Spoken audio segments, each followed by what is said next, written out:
Туманда батысымен мектепке қарай асығамын. Мені тұманданып жатқан санама сәуле түсіріп, өмірден өз бақытымды табуға жол шылтитын ұстаздарым күтеді. Білім нәрімен сусындатып, бойымның түпкірінде жатқан талантты оятып, олимпиада шыңын бағындыруға, ғылым әлемін ашуға, спортталы олжалы болып, жарқырап шығуыма септігін тигізеді. Шыңдайды, шынықтырады.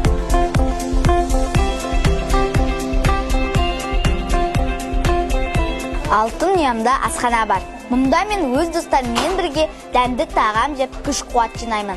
Ас адамның арқауы деп қазақ атамыз тектен-тек айтпаса керек. Өйткені білім алу үшін де көп қажыр қайрат керек. Ал мектебімнің аспаздары 10 саусағынан бал тамған нағыз аспаздар. Жайлы білім алу үшін мектептің тазалығы да маңызды.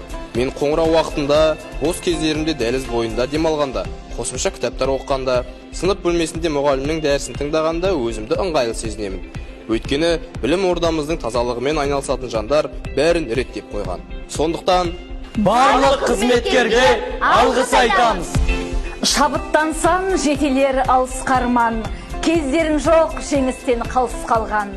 Алғыс шексіз шығармашыл шәкірттерге, оралмайтын жүлдесіз жарыстардан.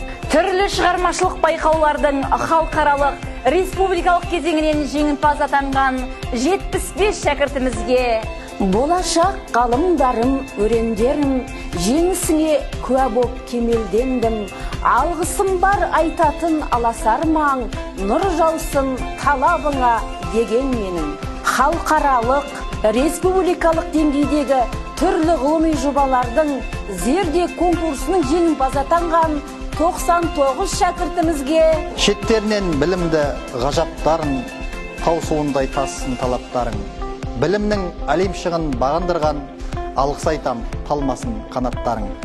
Жалпы білім беретін пәндер бойынша республикалық олимпиаданың жеңімпаз атанған 38 шәкіртімізге, шымыр күшті желаяқ ептілерім, чемпиондар шетінен тек білерім, алғыс алған арымас деген қазақ, ашық болсын жолдарың деп тіледім. Спорттық сайыстардан халықаралық, республикалық кезеңінде жеңіс тұғырынан көрінген 117 шәкіртімізге алғысымыз шексіз.